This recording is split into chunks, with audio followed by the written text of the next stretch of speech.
Hi, Odyssey Recapped here. Today, I'm going to explain a comedy drama movie named The Monuments Men. The movie starts in a church in Ghent, Belgium. Two priests are there, taking care of an altarpiece, trying to keep it safe and hidden from the Germans. Then, the scene moves to Paris, France. A Nazi officer named Victor Stahl is helping a high-ranking German commander named Hermann Göring steal artwork from a museum. Claire, who works at the museum, quietly listens as the Nazis make plans to take all the art to Germany. Then, the scene shifts to Lieutenant Frank Stokes showing different stolen art pieces to the American president. Stokes convinces the president that winning the war won't matter much if the precious art of Western civilization is lost or ruined. Stokes suggests using young scholars to locate these stolen artworks, but they're all busy fighting in the war. So, the president allows Stokes to put together a special army unit called the Monuments Men. This group includes various men whose job is to search for the art stolen by the Nazis and return it to its rightful owners. James Granger, who's a temporary lieutenant and also a curator, Richard Campbell, an architect, Walter Garfield, a well-known sculptor, Donald Jeffries, a British officer, Preston Savitz, who helped start the School of American Ballet, and Jean-Claude Claremont, a man from France. Once Stokes has his team together, he gathers them and explains their mission.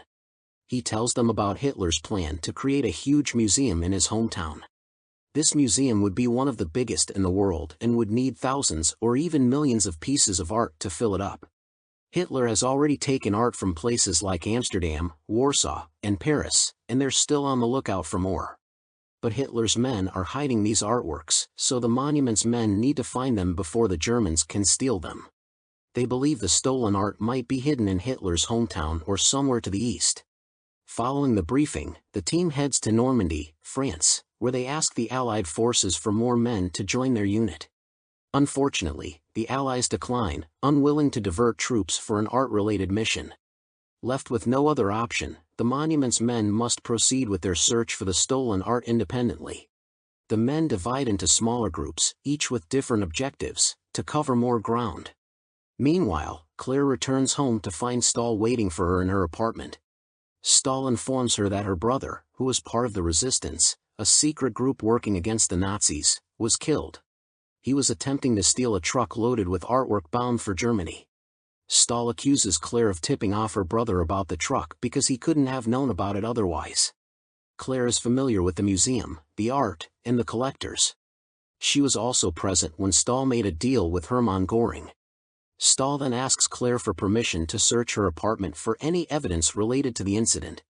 He warns her that if she interferes or if anything incriminating is found, she'll be handed over to the SS, the political soldiers of the Nazi Party.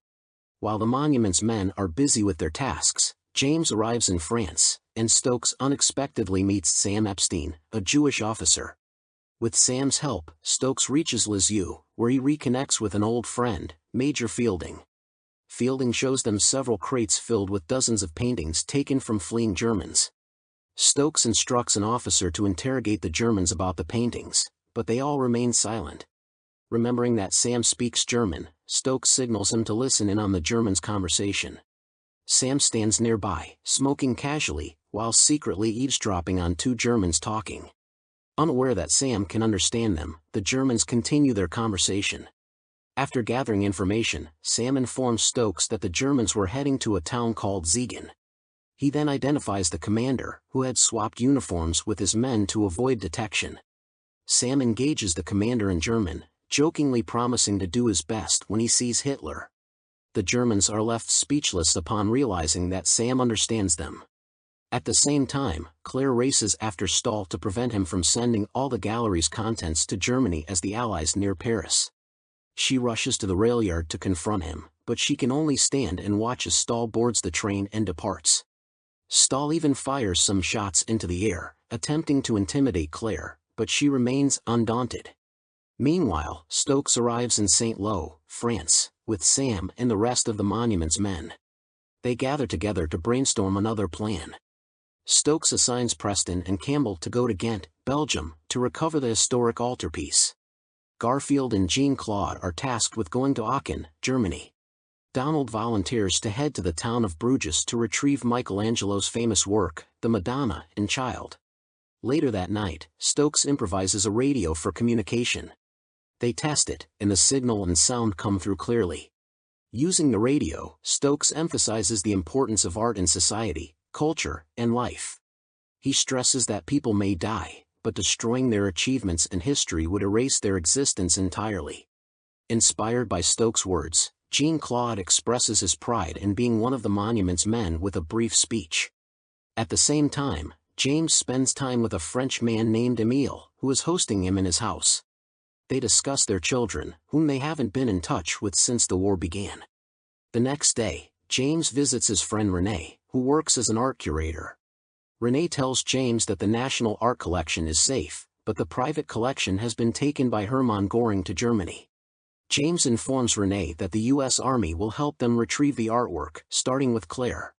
Later that day, James goes to the SS prison and asks Claire for her help.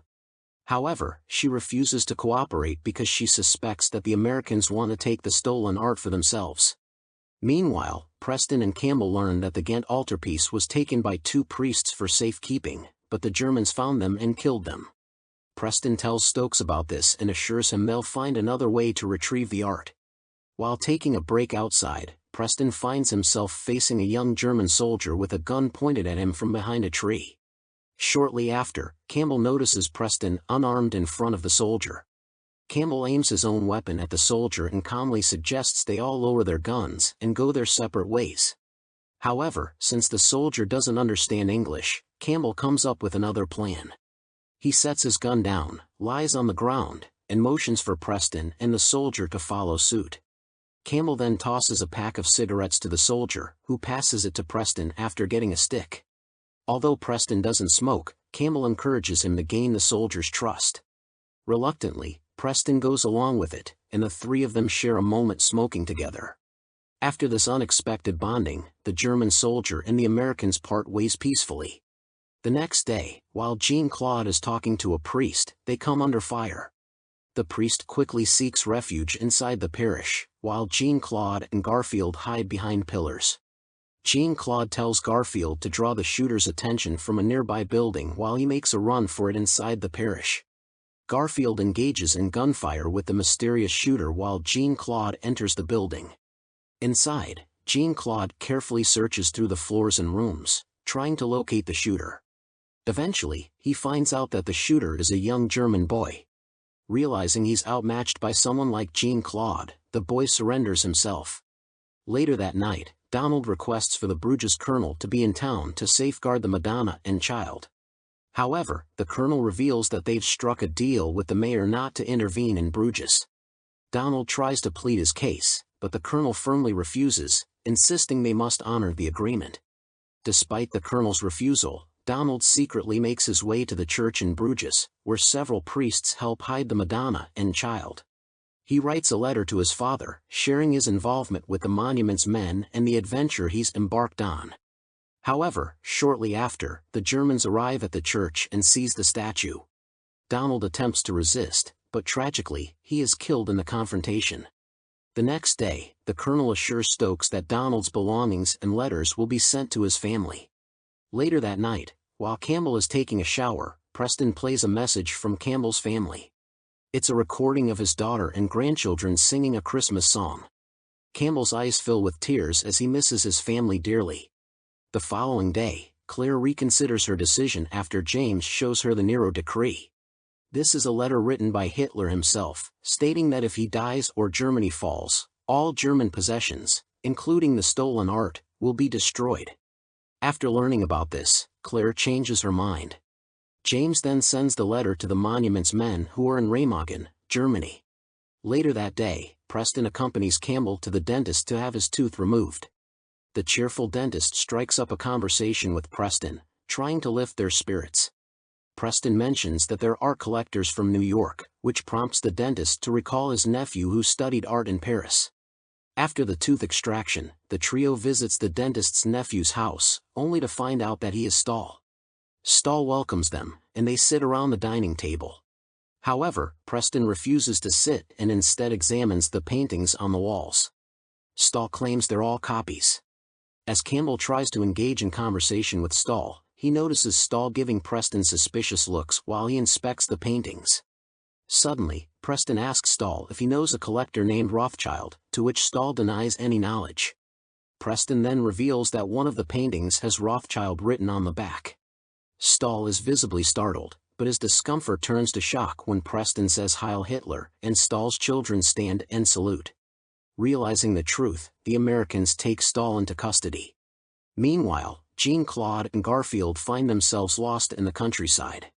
They make the mistake of stopping their vehicle to admire a beautiful horse. While they are distracted, Garfield notices a group of German soldiers hiding in the bushes nearby. The soldiers don't immediately open fire, giving them a chance to escape. However, other soldiers hidden in different bushes start shooting, hitting Jean-Claude. Garfield quickly drives away as Jean-Claude suffers from severe bleeding. Garfield tries to find help, but no one agrees to assist them, and sadly, Jean-Claude succumbs to his injuries and bleeds to death. The next day, the remaining Monuments men, excluding James, realize they couldn't locate the stolen artworks in Siegen and Merkers because they were hidden in mines. Sam reveals that many German towns have mines.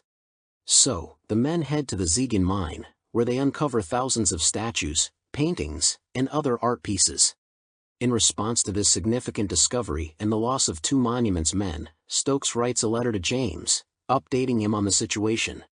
He explains the findings and emphasizes the urgent need for James to return to Germany to assist in locating the remaining stolen artworks.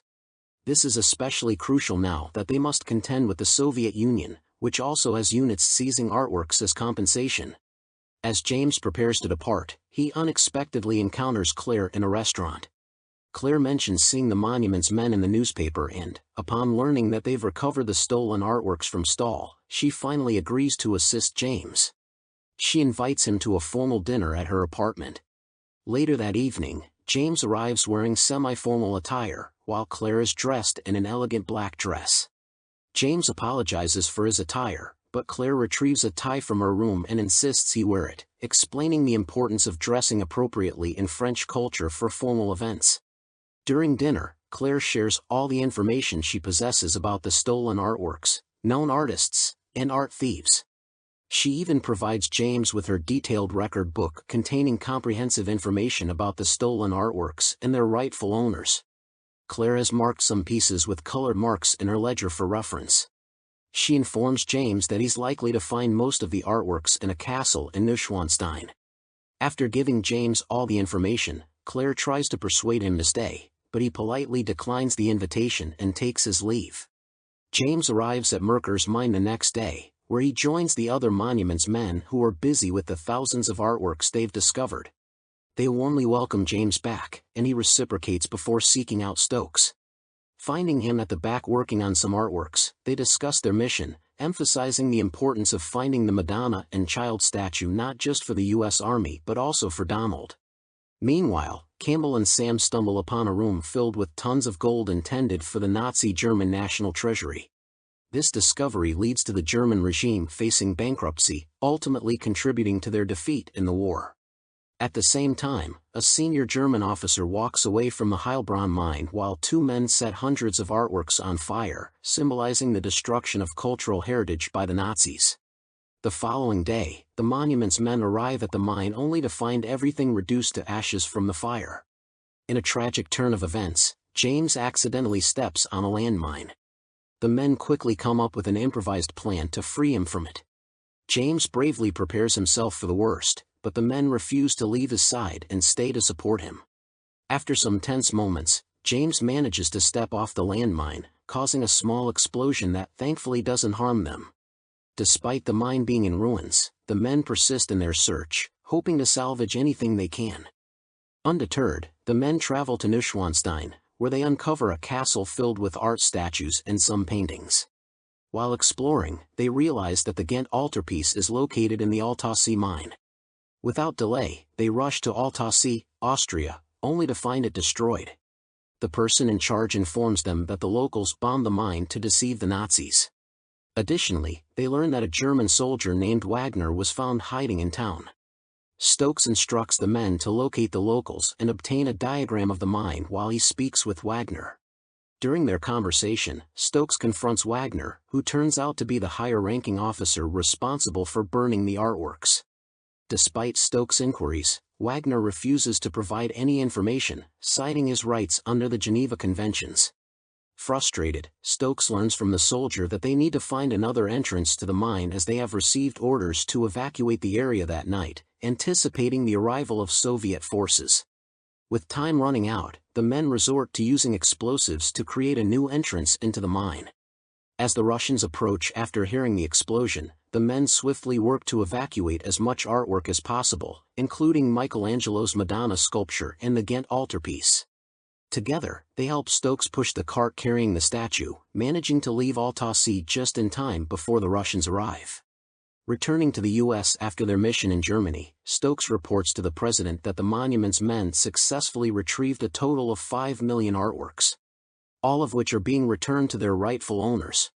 Despite their achievements, Stokes expresses his desire to remain in Europe to recover more missing artworks. Instead of granting permission, the president questions Stokes about whether the artworks were worth the lives of Donald and Jean-Claude. Stokes firmly asserts that they were. The film concludes with an older Stokes, now retired, visiting a museum with his grandson and a large crowd. Stokes walks over to Michelangelo's Madonna and child sculpture.